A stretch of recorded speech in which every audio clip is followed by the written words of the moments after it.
দেখো, ইংরেজিতে আমরা যেভাবে সেন্টেন্সগুলো গঠন করি, অর্থাৎ সাবজেক্টের পরে ক্রিয়াকে বোঝানো হয়, সেইভাবে যদি আমরা বাংলাতে লিখি আর কি, সেই লেখা অনুযায়ী আবার যদি সেগুলোকে ইংরেজিতে ট্রান্সলেট করি, তাহলে আমার বাচ্চাদের অনেক সুবিধা হয়ে যায়।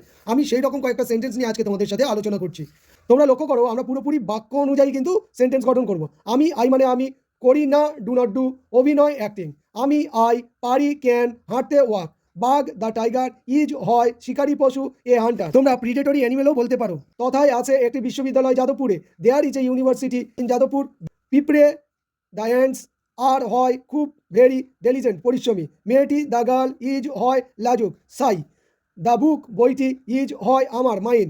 পাখিটি দ্য বার্ড ক্যান পারে উঠতে ফ্লাই। কুমির দ্য ক্রোকোডাইল বাস করে লিভস ইন ওয়াটার জলে। বক দ্য হিরন লাভস ভালোবাসে ফিশ মাছ। ওই ফুলগুলি দোজ ফ্লাওয়ার হয় সুন্দর বিউটিফুল। তিনি হি ইজ হন একজন এন এমবি এমবি।